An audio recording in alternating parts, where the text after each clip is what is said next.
लिख लिया। क्वेश्चन में बोला जा रहा है cos square pi by 16 plus cos square 3 pi by 16 plus cos square 5 pi by 16 plus cos square 7 pi by 16। ठीक है, इसका वैल्यू क्या होगा? तो जब भी ऐसे क्वेश्चन मिल जाए, है ना, तो बहुत सारे लोगों को अभी अभी तुम्हारे दिमाग को और आंखों को आदत नहीं हुआ है इस तरह से एंगल्स देखने का, है ना, ताकि फटाफट फटाफट सोच पाए कहाँ है क्या है। ठीक है, तो थोड़ा आदत डाल लो, बहुत सारे क्वेश्चन करोगे तो आदत हो जाएगा। जैसे पाई बाई 16 मान लो, चलो सपोज मान लिया जाए कि पाई बाई 16 यहाँ पे हो रहा होगा, ये मान लो पाई बाई 16 है। ठीक है, तो अगर तुम पाई बाई 16 के टर्म्स में एंगल्स को सोच पा रहे हो, सोचना है, मान लो यहाँ से थीटा एंगल उठने पे क्या मिला, पाई बाई 16 मिला, तो वो थीटा क्या हो गया, पाई बाई 16 हो गया सपोज। तो अगर इधर से, ठीक है, इधर से भी अगर तुम थीटा एंगल ऊपर जाओगे, तुम्हें एंगल क्या मिलेगा? तो अपने को मन में क्या सोचना है कि इसको पाई ना सोच करके, इसको पाई नहीं सोचना है, इसको 16 पाई बाई 16 सोचना है, इसको 16 पाई बाई 16 सोचना है तो पाई ही, बट मन में सोच लिया 16 पाई बाई 16। तो 16 पाई बाई 16 अगर सोचते हो तो क्या मिल जाएगा तुम्हें? ये मिल जाएगा 15 पाई बाई 16। एक कम हो गया, 16 था तो 16 में से एक पाई बाई 16 घट गया, 15 पाई बाई 16 मिल गया। समझ में आ रहा है बात? ठीक है, आसानी से बता दिए। अच्छा, वैसे ही अगर तुम्हें ये वाला एंगल बताना हो, यानी कि यहाँ से पाई से थीटा ऐड करके जो मिला, यानी कि 16 पाई बाई 16 में पाई बाई 16 ऐड करेंगे तो क्या मिलेगा? 17 पाई बाई 16। सही है। अच्छा, वैसे ही अगर इसमें पाई बाई थीटा यहाँ पे घटा रहे हो, मतलब थीटा उल्टा चलेगा, तो ये 2 पाई है बेसिकली, तो 2 पाई नहीं सोच के उसको क्या सोचेंगे? अपने को 2 पाई नहीं सोचना है, अपने को 32 इंटू पाई बाई 16 सोचना है, 2 पाई को। तो अपने को क्या, ये पाई बाई 16 एक लड्डू की तरह है, तो 32 लड्डू, तो इसमें एक घट जाएगा तो 31 पाई बाई 16 आ जाएगा ये। हेलो, समझ में आया बात? तो ये चारों एंगल तुरंत तुरंत सोच दिमाग में आना चाहिए। अगर पाई बाई 16 चल रहा है किसी क्वेश्चन में, बार बार पाई बाई 16 टाइप का टर्म रिपीट हो रहा है, तो 15 पाई बाई 16 कहाँ पे होगा ये तुरंत समझ में आना चाहिए। 17 पाई बाई 16 कहाँ पे होगा वो तुरंत क्लिक करना चाहिए, और 31 पाई बाई 16 कहाँ पे होगा ये तुरंत क्लिक करना चाहिए। ठीक है, कोई दिक्कत नहीं है। अच्छा, वैसे ही पाई बाई 2 को क्या सोच सकते हैं? ठीक है, ये पाई बाई 2 है, तो पाई बाई 2 को हम लोग 8 पाई बाई 16 सोच सकते हैं क्या? हेलो, पाई बाई 2 है, तो पाई बाई 2 को हमने पाई बाई 2 ना सोच करके 8 पाई बाई 16 सोचा, यानी 8 लड्डू। 8 पाई बाई 16 तो एक लड्डू है, तो 8 लड्डू। तो इस वाले एंगल का नाम पड़ गया, जिसको पहले 90 बोला करते थे, अब उस वाले एंगल का नाम पड़ गया 8 लड्डू। उसमें से एक घटा दो, यानी कि थीटा एंगल पीछे चले, यहां से थीटा एंगल पीछे की तरफ चले। ठीक है, तो 8 में से एक लड्डू घटाएंगे तो क्या मिल जाएगा? 7 पाई बाई 16। यानी कि येलो से जो एंगल रिप्रेजेंट हो रहा है वो 7 पाई बाई 16 रिप्रेजेंट हो रहा है। तो क्वेश्चन में 7 पाई बाई 16 का इन्वॉल्वमेंट है। ठीक है, अच्छा, वैसे ही 3 पाई बाई 16 कहाँ पे होगा और 5 पाई बाई 16 कहाँ पे होगा? होगा तो सब फर्स्ट क्वाड्रेंट में ही। ठीक है ना, तो पाई बाई 16 अपने को समझ में आ गया, 7 पाई बाई 16 समझ में आ गया। ठीक है, तो मुझे बताओ पाई बाई 16 का कॉम्प्लीमेंट्री एंगल है क्या 7 पाई बाई 16? चलो फिर से बना देता हूँ। तो अपने को पाई बाई 16 यहाँ मिला, यानी इससे थीटा एंगल ऊपर जाके क्या मिला? पाई बाई 16 मिला। वर्टिकल से थीटा एंगल इधर आके अपने को क्या मिल गया? 7 पाई बाई 16 मिला। सही है, तो दोनों एक दूसरे का कॉम्प्लीमेंट्री एंगल है, कह सकते हैं, कह सकते हैं ना।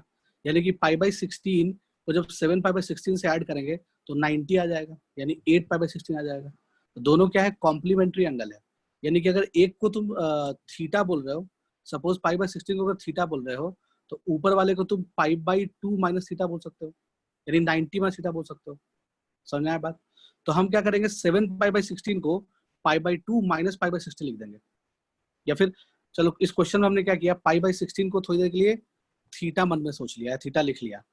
तो पहला वाला क्या लिखा हुआ है, कॉस स्क्वायर थीटा लिखा हुआ है, और जो लास्ट वाला टर्म है कॉस स्क्वायर 7 पाई बाई 16, ठीक है, उसको क्या लिख सकते हैं, कॉस स्क्वायर एंगल अंदर क्या बन जाएगा, पाई बाई 2 माइनस थीटा, यानी कि pi by 2 minus pi by 16 लिख सकते हैं। ठीक है, तो वो 7 पाई बाई 16 आ जाएगा। ओके, तो अब ये cos square pi by 2 minus theta वो क्या लिख सकते हैं, साइन स्क्वायर थीटा। तो sine square theta plus cos square theta दोनों मिलकर क्या बन जाएगा, 1 बन जाएगा। तो यानी कि फर्स्ट टर्म, स्टार्टिंग वाला टर्म और लास्ट वाला टर्म, ये दोनों टर्म मिलके क्या बन गया, 1 बन गया। अब बीच वाला दोनों टर्म को देखो, दोनों कॉम्प्लीमेंट्री है क्या, पहचानो बीच वाला दोनों एंगल, तो बिल्कुल बीच वाला भी दोनों एंगल कॉम्प्लीमेंट्री मिल जाएगा। कैसे मिलेगा देख लो, तो अपने को चाहिए 3 पाई बाई 60, यानी कि हम 3 थीटा ऊपर चले यहाँ से, तो अपने को क्या मिल गया, 3 पाई बाई 16 मिला। उधर से अगर हम 3 थीटा नीचे की तरफ है, वहां से 3 थीटा घटा दिए, ठीक है, तो वो एक्चुअली में क्या था, 8 लड्डू था, यानी वो 8 पाई बाई 16 था। 8 पाई बाई 16 में 3 पाई बाई 16 घटा देंगे तो कितना आ जाएगा, 5 पाई बाई 16। हेलो, 8 में से 3 लड्डू घटा दिए, 3 थीटा घटा दिए, तो इसका मतलब क्या मिल गया, 5 थीटा मिल गया, 5 लड्डू मिल गया, कह सकते हो काइंड ऑफ। ठीक है, तो इसका मतलब कि 3 पाई बाई 16 और 5 पाई बाई 16 कॉम्प्लीमेंट्री एंगल है, दोनों को अगर हम ऐड करेंगे तो अपने को पाई बाई 2 मिल जाएगा। ठीक है, ओके, तो इसका मतलब कि 5 pi by 16 can be written as 90 minus 3 theta बोल सकते हैं। हेलो, और थीटा किसको ले रहे हैं, मतलब थीटा बस लिखने के लिए आसान हो जाए, है ना, इसलिए पाई बाई 16 बाबा ना लिखना पड़े, इसलिए थीटा लिख रहा है। ठीक है, समझ में आ रहा होगा बात। तो इसका मतलब कि अब जो बीच वाला टर्म है, वो बीच वाला दोनों टर्म क्या कौन सा है, एक है कॉस स्क्वायर 3 पाई बाई 16, तो उसको 3 थीटा लिख लिया, प्लस अगला क्या है कॉस स्क्वायर 5 पाई बाई 16, तो उसको क्या लिख सकते हैं, उसको लिख सकते हैं पाई बाई 2 माइनस 3 थीटा। तो इसका मतलब ये क्या बन जाएगा, कॉस स्क्वायर 3 थीटा प्लस ये बन जाएगा साइन स्क्वायर 3 थीटा। तो बीच वाला दोनों टर्म का जो सम आया, बीच वाले दोनों टर्म का जो सम आया है ना, वो बेसिकली 1 आया, क्योंकि sign square plus cos square बन गया, विच इज इक्वल्स टू 1। तो 1 प्लस 1 कितना आ जाएगा, 2। तो इसका आंसर क्या लिखेंगे, 2। ठीक है, इस क्वेश्चन का जो आंसर आ गया वो आ जाएगा 2। एक और क्वेश्चन ले लिया, summation of r equals to 1 से लेकर के 9 sine square r pi by 18, इसका क्या वैल्यू आएगा, ये निकालना है अपने को। तो r की वैल्यू 1 से लेकर के 9 तक जा रही है। ठीक है, इसका मतलब अगर इसको हम एक्सपैंड करके लिखें तो अपने को क्या मिलेगा, पहले मिलेगा साइन स्क्वायर, आर की जगह पे 1 डाल दो, तो sine square pi by 18 plus, अब आर की जगह पे 2 डाल दो तो sine square 2 pi by 18 plus,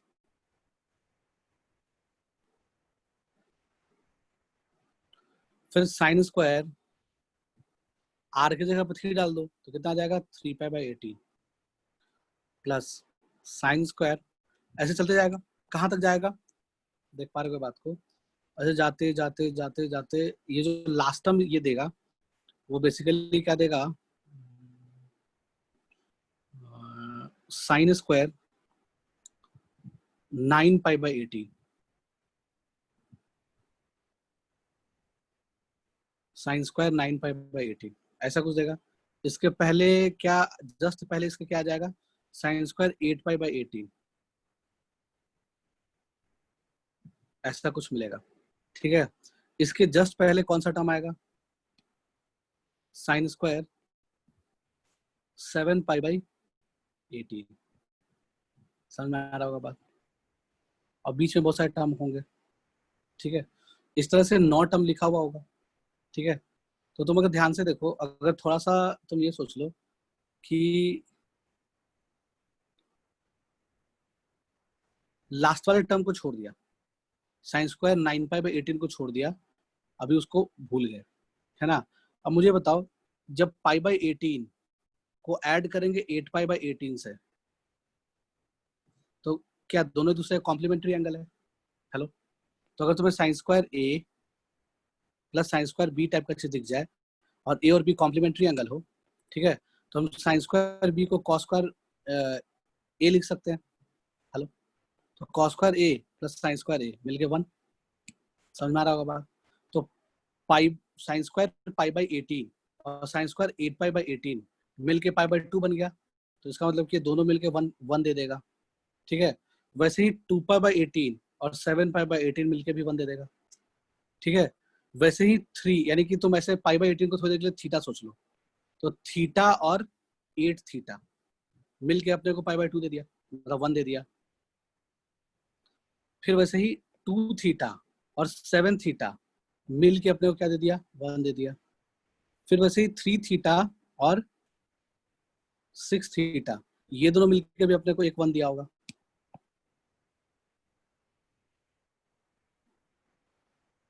ऐसे कितने 1 मिलते जाएंगे अपने को। फिर एक आया होगा 4 थीटा और इधर 5 थीटा, तो ये दोनों मिलके भी क्या दिया होगा, 1 दिया होगा। और कुछ बनेगा क्या, थीटा 2 थीटा 3 4 5 6 7 8, सही है, परफेक्ट। और एक लास्ट में 9 थीटा रह गया था, यानी कि साइन स्क्वायर 9 थीटा रह गया था। थीटा क्या है, π/18, तो 9 थीटा क्या बन गया, π/2 बन गया। हेलो, 9 थीटा क्या बन गया, π/2 बन गया। तो sine square π/2 which is equals to 1, तो ये भी 1 ही आ गया जिसको छोड़ दिए थे। तो कितने 1 मिल गए, 1 1 1 1 और ये भी 1, समझ में आया बात। हेलो, सबको जोड़ोगे तो कितना मिल जाएगा, 1 + 1 + 1 + 1 + 1 विच इज इक्वल्स टू 5, सही है। तो इसका आंसर कितना आ जाएगा, इसका आंसर आ जाएगा 5।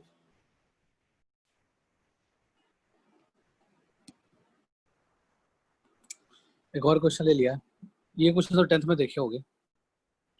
tan of 1 degree into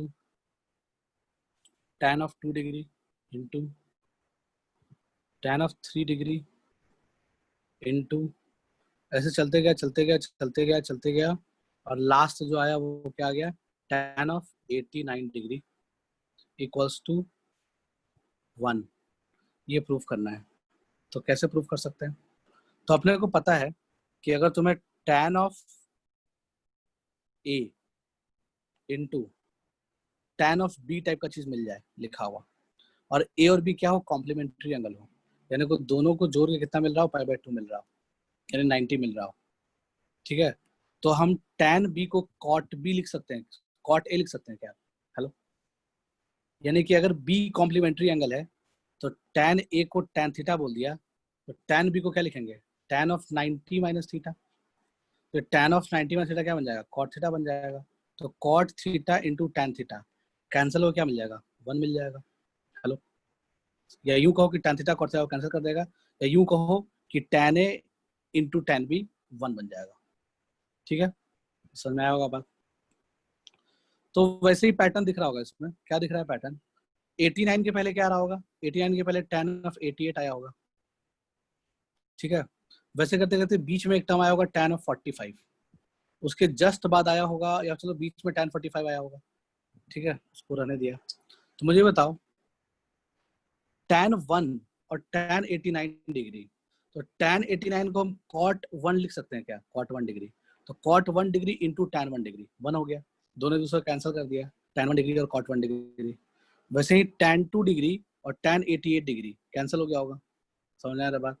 वैसे ही tan 3 डिग्री आगे कोई टर्म होगा उसके tan 87 डिग्री से कैंसिल हो गया होगा, ऐसे कैंसिल होते तो tan 45 के लिए खुद बनाओगे, तो जितने भी सब कैंसिल हो गया और लास्ट में tan 45 बच गया, तो उसकी वैल्यू 1 आ गई, तो इसका आंसर 1 आ जाएगा।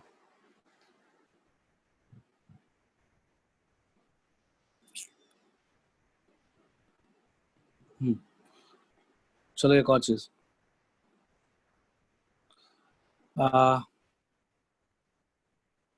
if angles of a triangle, if angles of a triangle are in AP, if angles of a triangle are in AP, then one of the angle, या ऐसे लिख दिया पहले, then prove that one of the angle must be 60 degree. ठीक है, ये question है। Question में क्या बोला कि अगर if angles of a triangle are in AP, मान लो कोई ट्रायंगल का तीनों एंगल एपी में है। क्वेश्चन ने क्या बोला, क्वेश्चन ने बोला कि मान लो किसी ट्रायंगल का तीनों एंगल, किसी ट्रायंगल का तीनों एंगल एपी में है, यानी एंगल ए, एंगल बी और एंगल सी, ये तीनों एंगल एपी में है, तो उन तीनों में से कम कोई एक एंगल 60 डिग्री जरूर होगा, है ना। तीन एंगल है ए बी सी, उसमें से कोई एक एंगल पक्का 60 डिग्री होगा, है ना। तो ये बात को प्रूफ करना है। तो मान लो कि तीन नंबर को अगर एपी में मानना हो तो हम क्या मान सकते हैं उसको, मान लो कि उस एपी का फर्स्ट टर्म ए है और कॉमन डिफरेंस डी है, तो ए माइनस डी एंगल ए को मान सकते हैं, एंगल बी को मान सकते हैं ए, और एंगल सी को मान सकते हैं ए प्लस डी। तो अपने को अगर तीन नंबर एपी में लेना होता तो हम ऐसे लेते हैं, ठीक है, ऐसा कुछ ले लिया। तो ए प्लस बी प्लस सी की वैल्यू कितनी होनी चाहिए, पाई/2 होनी चाहिए, सॉरी पाई होनी चाहिए 180 degree. Angles of a triangle क्या होता है, 180 डिग्री के बराबर होता है। जब तीनों को जोड़ेंगे तो माइनस डी से प्लस डी कैंसिल हो जाएगा, तो जो 3a आया वो कितना आ गया, 3a जो आया वो कितना आ गया, पाई आ गया। तो a की वैल्यू कितनी आ गई, पाई/3 आ गई। पाई/3 को 60 डिग्री बोलते हैं, ठीक है। तो a क्या आ गया, 60 डिग्री आ गया। इसका मतलब कि एंगल भी क्या आ गया, 60 डिग्री आ गया। यानी हमने क्या देखा, हमने ये देखा कि अब देखो ये कोई स्पेशल तो था नहीं, कोई स्पेशल कुछ तो था नहीं, है ना। ये तो जनरल हमने देखा कि जनरल अगर कोई भी तीन एंगल एपी में होगा तो जनरल ऐसा ही हो सकता है, ठीक है। तो अगर जनरली ऐसा हो सकता है तो इसका मतलब कि हमेशा एक का वैल्यू यानी बीच वाला एंगल हमेशा 60 होगा, है ना। डी फर्क डी पर डिपेंड करता है डी क्या हो रहा है, बट एक एंगल को तो 60 होना ही पड़ेगा फॉर श्योर, है ना। तो इसका मतलब कि अगर angles of a triangle AP में जब भी दिख जाए तो तुम एक काम करना, एक एंगल को 60 मान लेना, एक एंगल को 60 माइनस थीटा मान लेना, और एक एंगल को 60 प्लस थीटा मान लेना,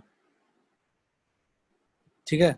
where theta is common difference of this AP, क्योंकि बीच वाला तो हमेशा 60 होगा ही होगा, बाकी दोनों एंगल कुछ भी हो सकता है ना। बट एक एंगल को तो 60 होना ही पड़ेगा अगर angles of a triangle AP में है तो, ठीक है। ठीक है, नेक्स्ट एक और क्वेश्चन लिख लिया। The number of sides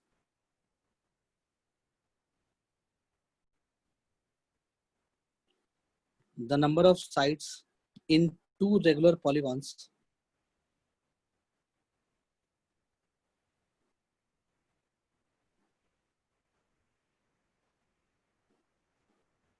are in ratio 5:4, and the difference between their internal angle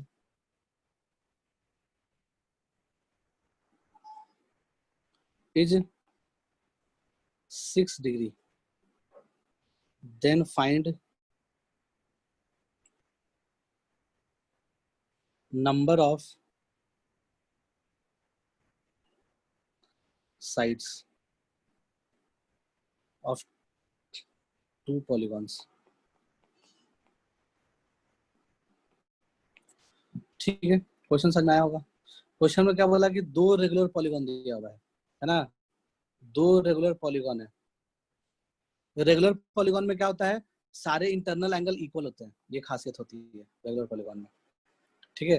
तो दो रेगुलर पॉलीगॉन है, एक ये पॉलीगॉन मान लिया, एक और पॉलीगॉन मान लेते हैं, ठीक है। दो रेगुलर पॉलीगॉन है, एक का साइड, अब दोनों का जो नंबर ऑफ साइड है उसका रेशियो 5:4 है, नंबर ऑफ साइड का रेशियो 5:4 है। इसका मतलब पहले वाले में अगर तुम नंबर ऑफ साइड को पहले वाले में अगर नंबर ऑफ साइड को 5k लोगे तो n2 यानी number of side in second polygon को 4k लेना पड़ेगा। ठीक है, तो अपने को दोनों नंबर ऑफ साइड ऐसे 5k और 4k ले लिया। फिर बोला कि then difference between their internal angle is 6 degree. बोला कि दोनों के इंटरनल एंगल के बीच का जो डिफरेंस है वो 6 डिग्री है। ठीक है, तो मान लो ये एंगल थीटा हो गया इसका इंटरनल एंगल, और इसका जो इंटरनल एंगल आएगा सेकंड वाले पॉलीगॉन का, वो सारे इंटरनल एंगल अलग अलग एंगल होगा, तो 5 मान लो सपोज। ठीक है, तो दोनों का जो इंटरनल एंगल का डिफरेंस है वो कितना दिया हुआ है, वो दिया हुआ है 6 डिग्री। इसका मतलब कि थीटा माइनस 5 का जो मॉड है, डिफरेंस मतलब क्या, मॉड। अगर सिर्फ दो नंबर का डिफरेंस वर्ड यूज हो रहा है तो कंफ्यूज हो जाओगे, जैसे a माइनस बी का डिफरेंस, तो कंफ्यूज हो जाओगे a माइनस बी लिखे कि b माइनस a लिखे, तो actually mod of a minus b लिखते हैं। यानी कि difference of something is always positive, दो चीज का डिफरेंस हमेशा पॉजिटिव होता है, इसका मतलब कि इसलिए मॉड लगा देते हैं। यानी कि डिफरेंस ऑफ दोनों का इंटरनल एंगल कितना दिया हुआ है, 6 डिग्री दिया हुआ है। ठीक है, then find number of sides of two polygon, यानी कि n1 और n2 का वैल्यू निकालना है इन शॉर्ट। ठीक है, n1 और n2 का अगर वैल्यू निकालना है तो कैसे निकालेंगे, तो अपने को इंटरनल एंगल का फॉर्मूला पता है ना, तो सम ऑफ इंटरनल एंगल हमने लिखवाया था, याद होगा, तो sum of internal angles, all internal angles. ठीक है, तो sum of all internal angles, sum of all internal angles of a regular polygon of n sided, या फिर sum of all internal angles of n sided polygon। n sided polygon का sum of internal angle कितना होता है, ठीक है, वो होता है 2n पाई, सॉरी टोटल कितना होता था जी, टोटल कितने ट्रायंगल से n ट्रायंगल बनेगा, तो n पाई, बिल्कुल n पाई में से 2 पाई घटा देते थे, यानी कि वो होता था n माइनस 2 पाई, ये सम ऑफ ऑल इंटरनल एंगल होता था। तो एक एंगल कितना हो जाएगा, है ना, एक एंगल कितना हो जाएगा, यानी कि each angle will be equals to, each angle will be equals to, total n angles बनेंगे और सबका सम n माइनस 2 पाई है, तो अगर सबका सम n माइनस 2 पाई है और टोटल n एंगल है, तो एक एंगल कितना हो जाएगा, डिवाइड बाई n, तो n minus 2 pi divide by n। ठीक है, ये बेसिकली क्या आएगा, एक एंगल आ गया। तो जो थीटा आएगा, थीटा को क्या लिख सकते हैं, तो थीटा को हम लिख सकते हैं, थीटा बराबर क्या हो जाएगा, अब उसका नंबर ऑफ साइड कितना है, 5k है, तो 5k minus 2 pi upon 5k, ये थीटा हो जाएगा। ठीक है, अच्छा, और फाई कितना हो जाएगा, फाई हो जाएगा 4k, यानी n का काम कौन कर रहा है, 4k कर रहा है, तो 4k माइनस, इसमें n का काम कौन कर रहा है, 4 कर रहा है, 4k कर रहा है ना, तो हम क्या लिखेंगे, 4 n माइनस 2, यानी 4k minus 2 times of pi divided by 4k, तो ये थीटा और फाई मिल गया अपने को। तो दोनों का डिफरेंस जो है वो 6 डिग्री दिया हुआ है। तो मुझे, क्या तुम सिंपल आईक्यू से ये चीज सोच पाओगे क्या कि दोनों में से बड़ा कौन होगा, थीटा बड़ा होगा कि फाई बड़ा होगा, दोनों में से बड़ा एंगल कौन है, थीटा बड़ा होगा कि फाई बड़ा होगा, थीटा। अगर अपने को ये पहचानना है। तो देखो, जैसे जैसे जैसे जैसे नंबर ऑफ साइड्स बढ़ता है, जैसे जैसे नंबर ऑफ साइड्स बढ़ता है, इंटरनल एंगल का साइज बढ़ते जाता है। हेलो, समझ पा रहे हो कि नहीं समझ पा रहे हो, जैसे एक ट्रायंगल है, ट्रायंगल में 3 साइड है, ट्रायंगल में क्या है, 3 साइड है, तो एक रेगुलर पॉलीगॉन 3 साइड का इक्विलैटरल ट्रायंगल होता है। तो इक्विलैटरल ट्रायंगल का एक और नाम क्या बोल सकते हो, it is a regular polygon, it is a regular polygon of 3 sides. Equilateral triangle का बोल सकते हैं रेगुलर पॉलीगॉन ऑफ 3 साइड। तो रेगुलर पॉलीगॉन ऑफ 3 साइड में एक एंगल कितना होता है, 60 होता है। फिर regular polygon of 4 side, square हो जाएगा, स्क्वायर को क्या बोलेंगे, रेगुलर पॉलीगॉन ऑफ 4 साइड। ठीक है, तो 90 हो जाएगा। ठीक है, वैसे ही 5 साइड में एंगल और बढ़ जाएगा, 6 साइड में एंगल और बढ़ जाएगा। तो जैसे जैसे नंबर ऑफ साइड बढ़ता है वैसे वैसे इंटरनल एंगल बढ़ते जाता है। ठीक है, तो इसका मतलब कि नंबर ऑफ साइड किसमें बढ़ा, n1 बढ़ा कि n2 बढ़ा, n1 बढ़ा, क्योंकि n1 जो है वो 5k है, तो जिसका नंबर ऑफ साइड बढ़ा, है ना, वो उसका इंटरनल एंगल बढ़ा, तो थीटा बढ़ा। समझ आ गया बात, तो अपने को सिंपल आईक्यू से दिख गया कि थीटा जो है वो 5 से बड़ा है, जिसका मतलब कि थीटा माइनस फाइव पॉजिटिव होगा। तो मॉड के अंदर का चीज अगर पॉजिटिव हो तो मॉड जो है वो पॉजिटिव खुलता है, जो चीज अंदर होता है वो एज इट इज बाहर आ जाता है। ठीक है, तो इसका मतलब कि मॉड के बाहर क्या आ जाएगा, यहाँ से हम आगे क्या लिख सकते हैं, मॉड के बाहर थीटा माइनस फाइव ही आएगा, ना कि फाइव माइनस थीटा आएगा। तो थीटा माइनस फाइव की वैल्यू कितनी आ जाएगी, 6 डिग्री आ जाएगी। दोनों को घटा लो। ठीक है, तो 5k minus 2 times of pi divide by 5k minus 4k minus 2 times of pi divide by 4k equals to 6 degree. ठीक है, तो ये क्या बन जाएगा, इसको हम सॉल्व कर सकते हैं ऑफ कोर्स। तो सॉल्व करेंगे तो ये बेसिकली क्या बनने वाला है, के में एक लीनियर एक्सप्रेशन बनेगा। के में क्या बन जाएगा, एक लीनियर इक्वेशन बनेगा। तो हम उस लीनियर इक्वेशन को सॉल्व कर सकते हैं और के की वैल्यू निकाल सकते हैं। के का वैल्यू निकलने का मतलब क्या हो गया, n1 इंटू निकल जाना। ठीक है, तो इसमें के का वैल्यू निकाल के बताओ क्या आएगा। तो इसको सॉल्व किए, तो चलो कर लेते हैं इसको सॉल्व, क्या आएगा देख लेते हैं।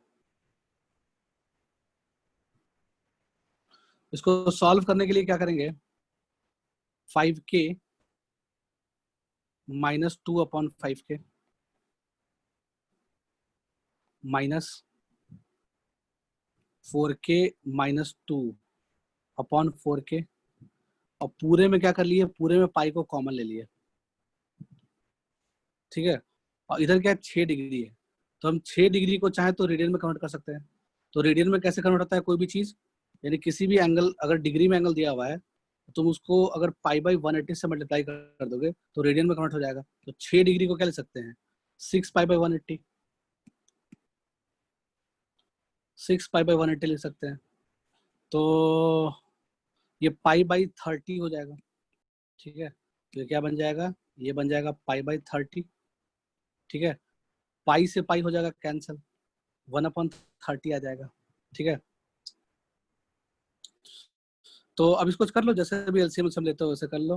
तो कितना आ जाएगा, 5 और 9k square minus 8k minus 9k square, sorry 9 नहीं 20 लिखना था, सॉरी दोनों जगह 20 हो जाएगा, 20k square minus 20k square, फिर आ जाएगा माइनस ऑफ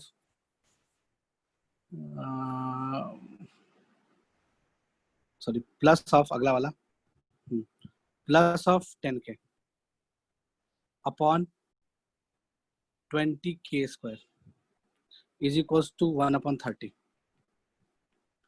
ठीक है, ऐसे कुछ बना होगा, तो ये दोनों तो कैंसल, एक मिनट सॉरी, ऐसा कुछ बना होगा, तो 20k स्क्वायर और माइनस 20k स्क्वायर कैंसल। ठीक है, प्लस 10k माइनस 8k कितना आ जाएगा, 2k आ जाएगा। तो 2k अपॉन 20k स्क्वायर बराबर 1/30। तो 2 से 2 कैंसल। ठीक है, 0 से 0 कैंसल, मतलब 10 से 10 कैंसल, एक के से एक के कैंसल, तो के की वैल्यू कितनी आ जाएगी, 3 आ जाएगी। सही है, के का वैल्यू 3 आ गया, इसका मतलब पहला वाला पॉलीगॉन में 15 साइड था, 5k था, और दूसरे वाले में 12 साइड था, यानी 4k था, इसका मतलब के की वैल्यू 3 है। तो दूसरे पहले वाले पॉलीगॉन में 15 साइड था और दूसरे वाले पॉलीगॉन में 12 साइड था। ठीक है,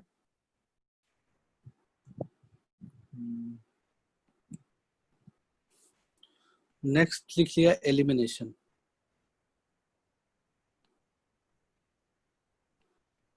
तो एलिमिनेशन पढ़ना है। ठीक है, एलिमिनेशन का मतलब क्या होता है, जैसे आज तक तुम्हें ऐसा सिखाया गया होगा कि जैसे मान लो दो वेरिएबल है या एक वेरिएबल है, एक इक्वेशन है, तो हम सॉल्व हो जाएगा। जैसे मान लो 2x प्लस 3 बराबर 0, तो इसमें वेरिएबल एक है ना x, इक्वेशन भी एक है, तो x की वैल्यू निकल जाएगी। सही है, अच्छा अगर वेरिएबल दो हो, जैसे मान लो x और y, तो 2x प्लस 3y बराबर 7 और 3x माइनस 2y बराबर 8। ठीक है, अगर वेरिएबल दो हो तो इक्वेशन दो चाहिए, तभी हम x और y का वैल्यू निकाल पाएंगे, है ना। वैसे ही अगर वेरिएबल तीन हो, अगर 3 वेरिएबल हो तो अपने को 3 इक्वेशन की जरूरत पड़ेगी, तभी हम तीनों वेरिएबल का वैल्यू निकाल पाएंगे। वैसे ही अगर 4 वेरिएबल हो तो अपने को 4 इक्वेशन की जरूरत पड़ेगी, तभी हम उसका वैल्यू निकाल पाएंगे। अगर 5 वेरिएबल हो तो अपने को 5 इक्वेशन की जरूरत पड़ेगी, तभी हम पांचों वेरिएबल का वैल्यू निकाल पाएंगे। ठीक है। अच्छा, तो एलिमिनेशन क्या होता है? एलिमिनेशन का मतलब क्या हो गया, जैसे मान लो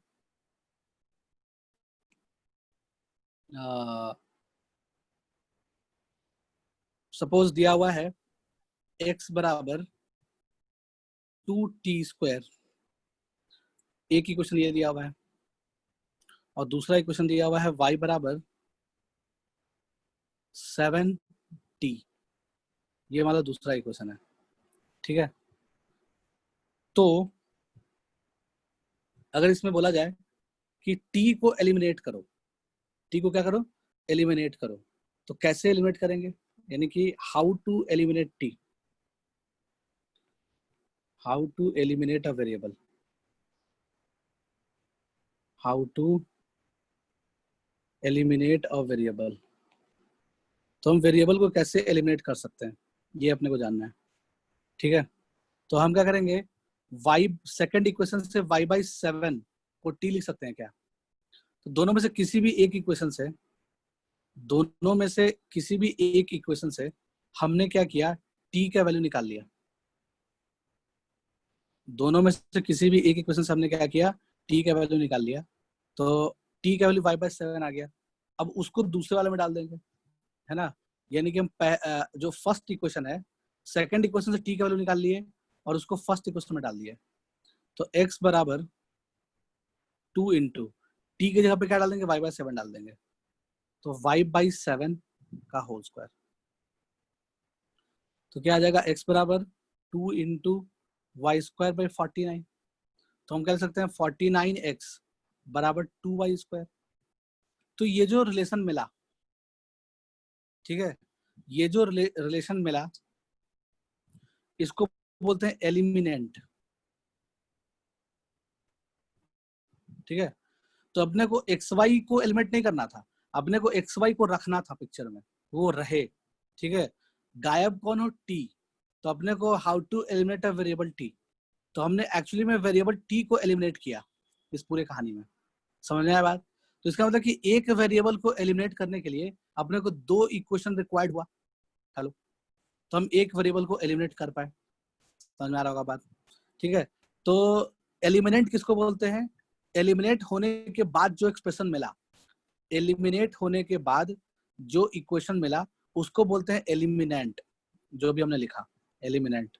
और एलिमिनेट एलिमिनेट किसको किए, टी को किए।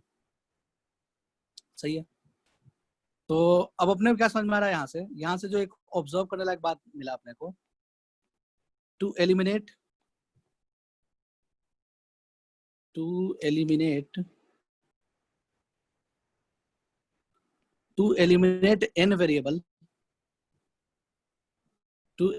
n variable, we require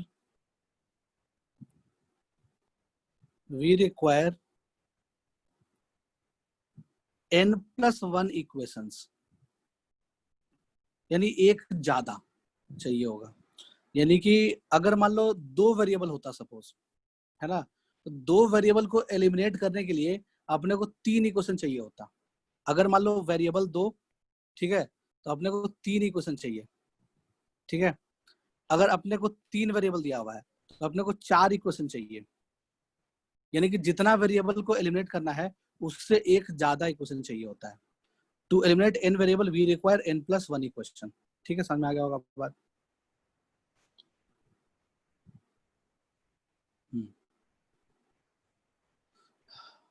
लिख लो इसको। इसी पे छोटे मोटे क्वेश्चन ले लेते हैं। जैसे एक क्वेश्चन ले लिया सपोज, एलिमिनेट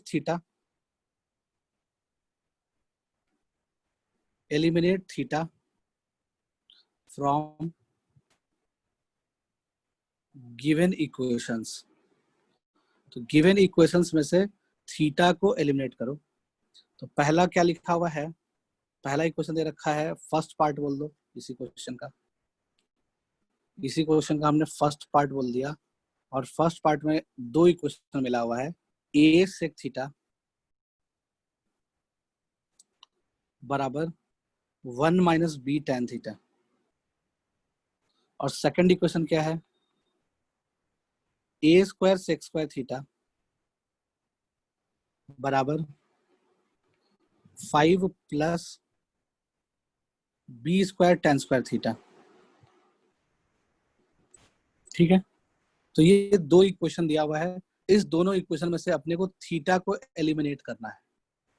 ठीक है, तो थीटा को एलिमिनेट करने का मतलब क्या हो गया कि अपने को ऐसा कोई भी ट्रिग्नोमेट्रिक रेशियो नहीं दिखे जो थीटा जिसका आर्गुमेंट थीटा हो, है ना तो tan थीटा दिखे, ना तो sin थीटा का टर्म दिखे, ना तो cos थीटा दिखे, ना तो cot थीटा दिखे, ना तो कोसेक थीटा दिखे, ना सेक थीटा दिखे, कोई भी नहीं दिखना चाहिए, तभी इसका मतलब ये थीटा एलिमिनेट हो गया। तो जब थीटा एलिमिनेट हो जाएगा तो जो रिलेशन मिलेगा, इसमें ए और बी दिख रहा है वेरिएबल के नाम पे, तो ए और बी में एक इक्वेशन मिल जाएगा अपने को, है ना, यानी कि relation between a and b, a and b के बीच में जो एक ऐसा इक्वेशन मिलेगा, एलिमिनेंट किसको बोलेंगे, एलिमिनेंट उस इक्वेशन को बोलेंगे जिसमें सिर्फ ए और बी दिखेगा, यानी function of a and b, a and b के अलावा दुनिया में कुछ दिखना चाहिए, ए दिखे, बी दिखे और कांस्टेंट दिखे, है ना, तो उसी को बोलेंगे कि थीटा एलिमिनेट हो गया, इसका मतलब थीटा नहीं दिख रहा है। ठीक है, तो चलो एलिमिनेट करते हैं, कैसे कर पाएंगे इसको एलिमिनेट। ठीक है, अपने को क्या करना है, इसको एलिमिनेट करना है। तो एलिमिनेट करने के लिए, जैसे पार्ट 1 में दो इक्वेशन था, ऊपर वाले को इक्वेशन 1 बोल दिया, नीचे वाले को इक्वेशन 2 बोल दिया। ठीक है, हमने इक्वेशन 1 का होल स्क्वायर किया तो क्या मिलेगा देख लो, जब हम इक्वेशन 1 का होल स्क्वायर लिखेंगे तो मिल जाएगा a square sec square theta बराबर 1 plus b square tan square theta, 1 plus b square tan square theta minus 2b tan theta. ठीक है, तो स्क्वायर करने के बाद जो इक्वेशन मिला उसको 3 बोल दिया। ठीक है, 3 से अपने क्या समझ में आ गया कि 2 और 3, इक्वेशन 2 और इक्वेशन 3 का लेफ्ट हैंड साइड सेम है ना, इसका मतलब कि दोनों का राइट हैंड साइड भी सेम होगा, तो हम यहाँ से 5 plus b square tan square theta बराबर 1 plus b square tan square theta minus 2b tan theta लिख सकते हैं। ठीक है ना, ऐसा लिखने में कोई दिक्कत नहीं है, ऐसा लिखा जा सकता है। तो अपने को बार बार इतना बड़ा बड़ा एक्सप्रेशन ना लिखना पड़े, तो हम tan थीटा को थोड़ी देर के लिए t लिख देते हैं। ठीक है, तो 5 plus b square into t square, अच्छा ये बी स्क्वायर टी स्क्वायर तो कैंसिल हो जाएगा, हाँ चलो बी स्क्वायर टी स्क्वायर तो कैंसिल ही हो गया, कोई दिक्कत ना, कुछ चीज है ही नहीं। तो अब क्या मिल गया होगा, अब जो एक्सप्रेशन मिला होगा अपने को, लेफ्ट में 5 बच गया, उधर 1 बच गया, माइनस ऑफ 2b t बच गया, तो 5 minus 1 4, 4 upon minus 2b, 4 upon, एक मिनट, हाँ सही है, सही चल रहा है, तो 5 माइनस 1 4, 4 बाई 2b बराबर t। ठीक है, इसको बराबर t लिखा जा सकता है, मतलब ये tan थीटा के बराबर है, कह सकते हैं कि tan थीटा इसके बराबर हो गया। तो अपने को जो tan थीटा का वैल्यू निकला वो क्या निकल गया, 4/2 को लिख सकते हैं माइनस ऑफ 2/b, तो tan थीटा की वैल्यू कितनी आएगी, माइनस ऑफ 2/b, बिल्कुल सही है। तो sec थीटा का वैल्यू कितना आ जाएगा, sec थीटा का वैल्यू क्या लिख सकते हैं, under root of 1 plus tan square theta, क्योंकि sec स्क्वायर थीटा बराबर 1 प्लस tan स्क्वायर थीटा होता है, आपको पता है, तो sec थीटा को under root of 1 plus tan square theta लिख सकते हैं, तो under root of 1 plus 4/b square, तो ये कितना मिल जाएगा, b स्क्वायर, यानी कि यहाँ से जो sec थीटा का वैल्यू मिला अपने को वो मिल जाएगा under root of b square plus 4 divide by b square.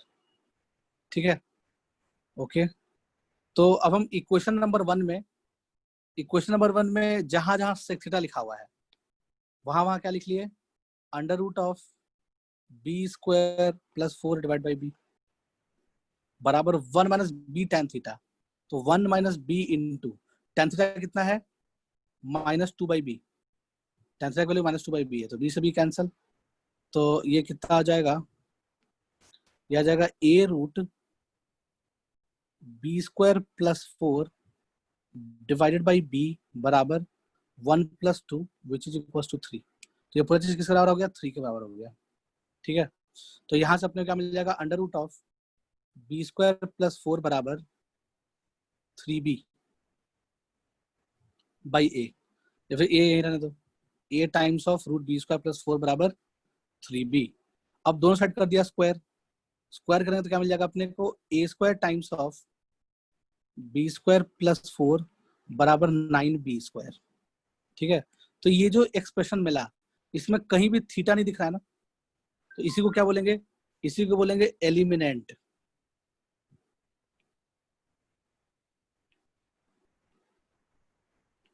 इसी को बोलेंगे एलिमिनेंट। आया समझ में बात? हेलो,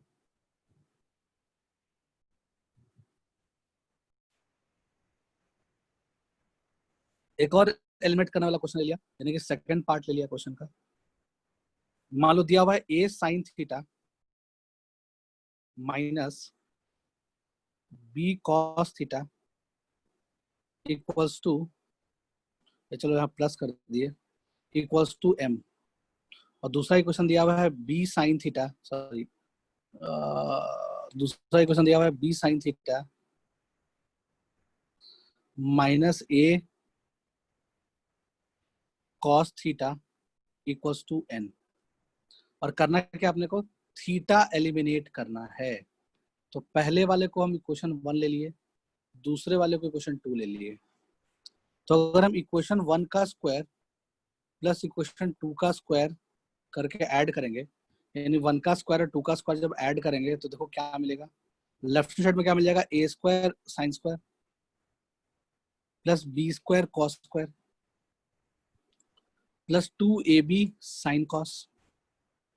ये तो लेफ्ट साइड में इतना बराबर एम स्क्वायर। ये पहला वाला इक्वेशन का स्क्वायर ये आ गया होगा, दूसरा वाला इक्वेशन का स्क्वायर क्या आ जाएगा, b square sine square plus a square cos square minus 2ab sine cos बराबर एन स्क्वायर। सही है, दोनों को हम ऐड करेंगे, यानी 1 का स्क्वायर प्लस 2 का स्क्वायर करेंगे तो अपने को साइन स्क्वायर के साथ क्या मिल जाएगा, a square plus b square मिल जाएगा। तो a square plus b square किसके साथ मिल रहा है, साइन स्क्वायर के साथ मिल रहा है, प्लस फिर क्या मिल जाएगा, फिर ए स्क्वायर प्लस बी स्क्वायर मिलेगा किसके साथ, कॉस स्क्वायर के साथ ऐड करने पे। तो कॉस स्क्वायर के साथ अपने को ये मिल रहा है। ठीक है, फिर ये दोनों ऐड होकर तो कैंसिल ही हो गया। ठीक है, दिस थिंग बराबर कितना हो जाएगा, m square plus n square. सही है, तो इस पूरे में अगर हम a square plus b square common ले लें तो अंदर क्या मिल जाएगा, sine square plus cos square, तो विच इज इक्वल्स टू 1, खत्म हो गया वो। दिस थिंग बराबर क्या आ जाएगा, m square plus n square. ठीक है, तो जो एलिमिनेंट आया वो क्या आ गया, जो थीटा से इंडिपेंडेंट हो, ऐसा इक्वेशन जिसमें थीटा ना दिखे बाकी सब चलेगा। तो a square plus b square बराबर m square plus n square, तो इसको बोलेंगे एलिमिनेंट।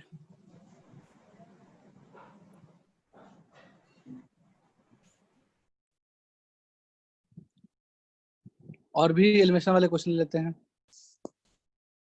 तो हमने एक ले लिया क्वेश्चन नंबर 3, मतलब उसी का थर्ड पार्ट। ठीक है, थर्ड पार्ट में क्या बोला जा रहा है कि अपने को दिया हुआ है a x by cos theta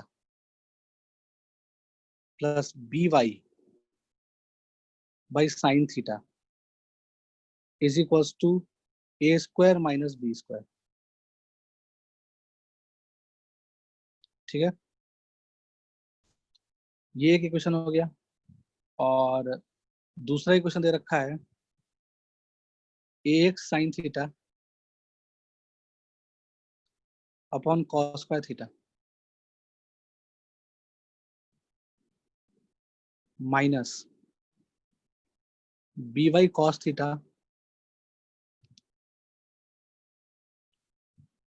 minus b y cos theta upon sine square theta बराबर 0। और थीटा बिलोंग्स टू 0 से लेके पाई बाई 2, यानी कि थीटा फर्स्ट पॉइंट का एंगल है। तो ये दो इक्वेशन दिया हुआ है और एलिमिनेट करना है थीटा, ठीक है।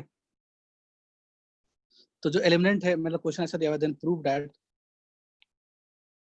दैट एलिमिनेंट क्या दिया हुआ है, एलिमेंट दिया हुआ है ax की पावर 2/3 प्लस by की power 2/3 equals to a square minus b square की पावर 2/3।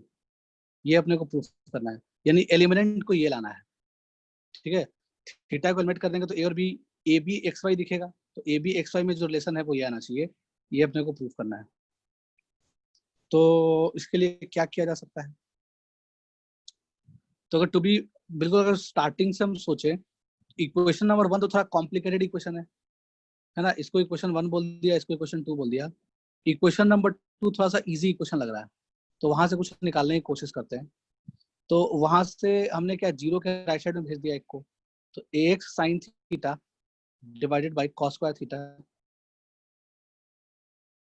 बराबर by cos theta upon sin square theta, ऐसा कुछ हो गया, ओके। ऐसा कुछ हो गया, तो हम cos स्क्वायर थीटा और sin स्क्वायर थीटा को क्रॉस मल्टीप्लाई कर सकते हैं, क्रॉस मल्टीप्लाई कर सकते हैं, ठीक है। बट क्रॉस मल्टीप्लिकेशन तभी होगा जब sin theta and cos theta is not equal to 0। क्योंकि मान लो अगर a बाई 0 है बराबर b है, तुम थोड़ा जीरो को क्रॉस मल्टीप्लाई कर सकते हो। चलो, मतलब कहने का तो क्या होगा कि जीरो को क्रॉस मल्टीप्लाई नहीं कर सकता है, या फिर अपने को क्लियरली यहाँ से दिख रहा है कि अगर साइन थीटा और कॉस थीटा में से कोई भी एक चीज जीरो हो गया तो डिनोमिनेटर जीरो हो जाएगा, तो अनडिफाइंड हो जाएगा, एक्सप्रेशन क्या हो जाएगा, अनडिफाइंड हो जाएगा। तो साइन थीटा और कॉस थीटा जीरो के बराबर नहीं है ना, क्यों, क्योंकि थीटा कहाँ है, जीरो ओपन से लेके π/2 ओपन, क्योंकि साइन थीटा जीरो कब होता है, थीटा जब जीरो की वैल्यू जीरो के बराबर हो जाए, तो जीरो तो है ही नहीं आंसर में। जो थीटा बिलोंग्स टू क्या लिखा हुआ है, theta belongs to zero open से लेके π/2 ओपन लिखा हुआ है। इसका मतलब इस इंटरवल में एग्जैक्टली जीरो नहीं है और एग्जैक्टली π/2 भी नहीं है, ठीक है। और इन दोनों पे ही खतरा था क्योंकि cos π/2 जीरो हो जाता है, ठीक है। इसका मतलब अपने क्लियरली दिख रहा है कि cos थीटा और sin थीटा जो है वो नॉट इक्वल टू जीरो है, तो आराम से क्रॉस मल्टीप्लाई कर सकते हैं, तो कर दिया क्रॉस मल्टीप्लाई।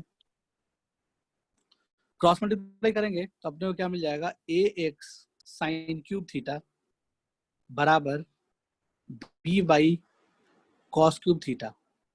तो sin cube theta by cos cube theta is equals to by by ax, ये लिखा जा सकता है। तो sin cube theta by cos cube theta कह सकते हैं tan क्यूब थीटा, यानी कि tan क्यूब थीटा की वैल्यू आ गई by बाई ax, है ना, ये आ गया tan क्यूब थीटा का वैल्यू, ठीक है। तो अगर हम समहाउ sin थीटा और cos निकाल पाए तो शायद काम चल जाए अपने का, है ना। तो चलो देख लेते हैं। तो हमने एक ट्रायंगल बनाया, हमने क्या किया, एक ट्रायंगल बनाया, उस एक राइट एंगल ट्रायंगल बनाया, उसमें एक एंगल थीटा ले लिए, और tan थीटा का वैल्यू कितना दिया हुआ है, बी वाई, अच्छा tan थीटा क्यूब दिया हुआ है वो चीज।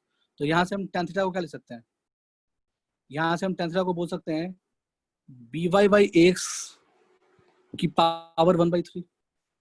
तो हमने एक साइड ले लिया by की पावर 1/3, दूसरे साइड का लेंथ ले लिया ax की पावर 1/3, सही है। तो जो थर्ड वाला हाइपोटेनस आ जाएगा, इसका जो हाइपोटेनियस आएगा वो दोनों का स्क्वायर आ जाएगा, ठीक है, स्क्वायर करके ऐड कर देंगे स्क्वायर रूट के अंदर। तो ax की पावर 2/3, ax की power 2/3 plus by raise to 2/3, ऐसा ही कुछ होना चाहिए, समझ आ रहा होगा बात। तो इससे अपने को क्या समझ में आ गया कि इससे जो सेक थीटा का वैल्यू आया, सेक थीटा का वैल्यू क्या होता है, हाइपोटेनियस अपॉन, यानी अंडर रूट ऑफ ax की पावर 2/3 प्लस by की पावर 2/3 अपॉन सेक थीटा क्या होता है, हाइपोटेनियस अपॉन बेस, यानी ax की पावर 1/3। ये सेक थीटा का वैल्यू लिख लिया, है ना। वैसे ही कोसेक थीटा का वैल्यू भी लिख सकते हैं हम लोग, ठीक है। तो यहाँ से जो कोसेक थीटा का वैल्यू आएगा वो आ जाएगा अंडर रूट ऑफ सेम चीज, मतलब अंडर रूट ऑफ वही इसकी पावर 2/3 प्लस इसकी पावर 2/3 अपॉन नीचे में बी एक्स की पावर 1/3 आ जाएगा। हेलो, आ रहा है समझ बात? तो सेक थीटा और कोसेक थीटा का वैल्यू निकाल लिए। तो जो पहला वाला इक्वेशन है वो बेसिकली क्या लिखा हुआ था, पहला वाला जो इक्वेशन लिखा था ए एक्स सेक थीटा लिखा हुआ है, a x into sec theta, तो सेक थीटा का वैल्यू डाल दिए under root of a x की पावर 2/3 प्लस बी वाई की पावर 2/3 अपॉन ए एक्स की पावर 1/3। तो ये तो ए एक्स सेक थीटा का वैल्यू आ गया, ठीक है। अच्छा, और plus b y cosec theta, cosec theta का वैल्यू क्या है under root of a x की पावर 2/3 प्लस बी वाई की power 2/3 divided by b y की पावर 1/3, ऐसा कुछ आ रहा है। और दिस थिंग बराबर क्या है ए स्क्वायर माइनस बी स्क्वायर। तो हमने इक्वेशन नंबर 1 में कोसेक थीटा को सेक थीटा लिख लिया और 1/sin थीटा को कोसेक थीटा लिख लिया और सेक थीटा और कोसेक थीटा का वैल्यू डाल दिया, ऐसा कुछ लिख सकते हैं। ऐसा कुछ लिखने के बाद अपने को क्या मिला कि देख लो ए एक्स की पावर 1 है यहाँ पे और यहाँ एक्स की पावर 1/3 है, तो इसको क्या लिख सकते हैं एक्स की power 1/3 minus 1 which is equal to a x की पावर, चलो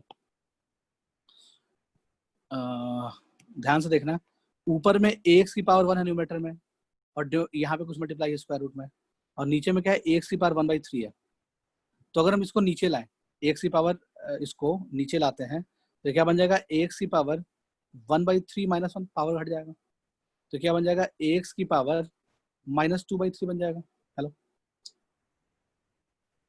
एक्स की पावर क्या बन जाएगा -2/3, बिल्कुल सही है। तो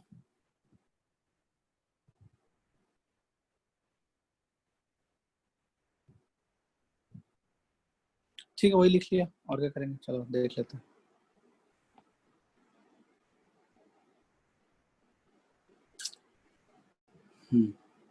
या फिर इससे एक चीज और कर सकते हैं, कॉमन आ रहा है तो कॉमन ले लो, चलो तो और सिंपल सा दिख रहा है अपने को होता हुआ सब कुछ। तो हमने क्या किया, रूट ओवर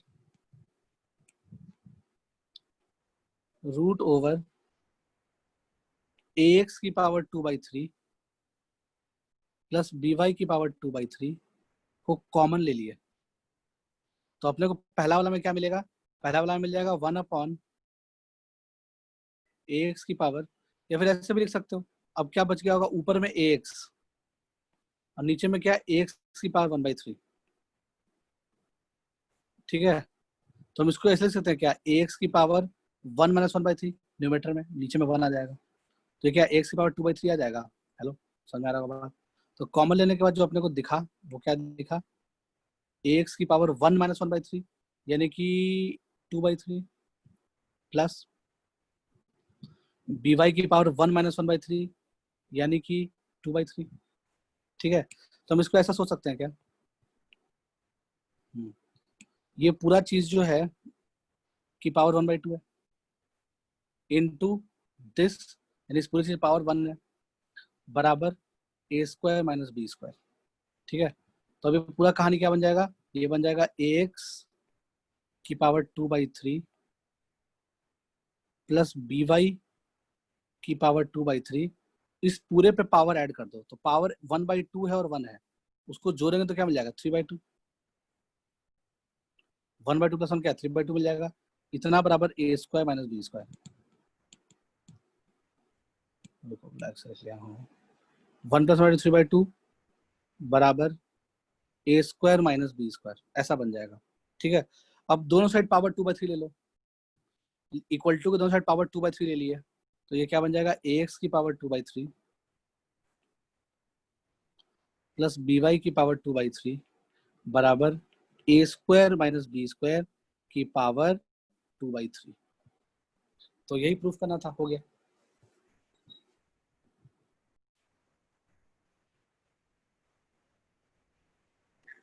एक और क्वेश्चन ले लिया, कौन सा पार्ट चल रहा था? पिछला कौन सा क्वेश्चन था? ये था हमारा थर्ड हो थर्ड गया। पार्ट। तो अब हम लोग करते हैं फोर्थ पार्ट। ठीक है, फोर्थ पार्ट में लिख लो सी से अच्छा रुको, पी लिख लिया, चलो। P times of sine cube theta plus 3p times of cos square theta into sine theta बराबर n। p times of cos cube theta plus 3p times of sine square theta into cos theta बराबर m। Then prove that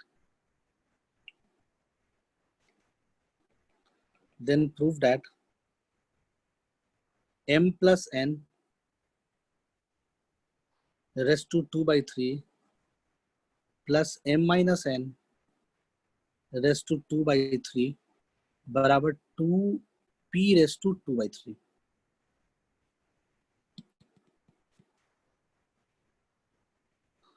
तो ये पूरा कहानी है। ठीक है, ये अपने को प्रूफ करना है। तो ये प्रूफ करने के लिए क्या कर सकते हैं? ठीक है, तो हम देख रहे हैं कि इसमें m प्लस n बन रहा है और m माइनस n का टर्म है। ठीक है, तो m प्लस n और m माइनस n कैसे कर पाएंगे हम लोग? तो उसके लिए मान लो ऊपर वाले को इक्वेशन 1 ले लिया, इसको इक्वेशन 2 बोल दिया। तो अगर हम इक्वेशन 1 प्लस 2 करें, तो इसका मतलब कि अपने को m प्लस n मिल जाएगा। तो यहाँ से हम m प्लस n की वैल्यू निकाल लेंगे। m प्लस n बराबर p सब में से कॉमन, ठीक है, p सब में से कॉमन आ जाएगा और sign cube plus cos cube बनेगा। अंदर अंदर क्या क्या बन सकता है देख लो फटाफट। तो p सब में से कॉमन आ गया बाहर, sine cube plus cos cube बना, plus 3 times of cos square sine plus 3 times of sine square cos. ऐसा कुछ बनना चाहिए। Hello, m plus n equation 1 और इक्वेशन 2 को ऐड करेंगे तो ये मिलेगा ना, इसमें कोई समस्या ना चीज नहीं होनी चाहिए। अच्छा, तो बेसिकली ये क्या बन गया, p times of sine cube plus cos cube plus 3 sine cos. 3 sine cos को कॉमन ले लिए तो अंदर क्या मिल जाएगा, साइन प्लस कॉस। तो इसको देख के किसी न किसी चीज की याद आई होगी, है ना? तो इसको देख के किसकी याद आई, sine cube plus cos cube plus 3 sine cos into sine plus cos. तो ये बेसिकली क्या लिखा हुआ है, ये p into sine plus cos का होल क्यूब लिखा हुआ है। हेलो, समझ आया बात? तो p into sine plus cos का होल क्यूब की वैल्यू कितनी आ गई, m प्लस n आ गई। बिल्कुल सही है। तो m प्लस n की पावर 2/3 चाहिए अपने को। दोनों साइड क्या कर लो, पावर 2/3 कर लो। तो इधर भी अपने को क्या करना पड़ेगा, पावर 2/3 करना पड़ेगा। सही है, तो इधर भी अगर हम पावर 2/3 करेंगे तो ये क्या बन जाएगा, p रेस टू 2/3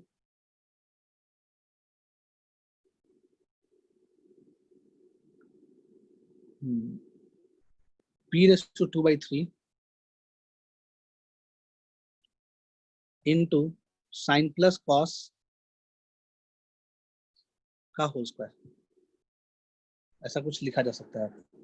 ठीक है, तो m प्लस n की पावर 2/3 का वैल्यू तो निकल गया। ठीक है ना, m प्लस n की पावर 2/3 का वैल्यू कुछ ऐसा निकल गया। चलो अब आगे देखते हैं, m माइनस n की पावर 2/3 का वैल्यू कितना आएगा। ठीक है, तो उसके लिए क्या करना पड़ेगा, m माइनस n क्रिएट करना पड़ेगा। तो m माइनस n कैसे क्रिएट करोगे, जब इक्वेशन 2 में इक्वेशन 1 को घटा देंगे तो m माइनस n मिल जाएगा। ठीक है, इक्वेशन 2 में इक्वेशन 1 को घटाएंगे तो अपने को क्या मिल जाएगा, m माइनस n बराबर p कॉमन ले लेंगे। p कॉमन लेने पे क्या मिल जाएगा, cos cube minus sine cube plus 3 sine cos common ले लेंगे तो sine minus cos if I am not wrong, देखो माइनस बाहर कॉमन ले लो, -3 sine cos, sine minus cos, सब तो ये हो जाएगा कॉस माइनस साइन, तो cos cube minus sine cube -3 sine cos, cos minus sign, यही आना चाहिए, देख लो ध्यान से, समझ में आ रहा होगा। तो इसको क्या लिख सकते हैं, कॉस माइनस साइन का होल क्यूब लिख सकते हैं इसको, तो दिस थिंग बराबर p times of cos minus sine का होल क्यूब, और सब कुछ आ गया। तो अपने को क्या चाहिए, अपने को m माइनस n की पावर 2/3 चाहिए, तो वो किसके हो जाएगा, वो हो जाएगा p की power 2/3 into cos minus sine का होल क्यूब, हाँ की पावर 2 सॉरी का होल स्क्वायर, 2/3 पावर लिए दोनों साइड, हेलो समझ में आ रहा होगा बात, दोनों साइड पावर क्या ले रहे हैं, 2/3 ले रहे हैं, तो m माइनस n की पावर 2/3 जो है वो p 2/3 into cos minus sine का होल स्क्वायर, ऐसा कुछ आ गया, ठीक है।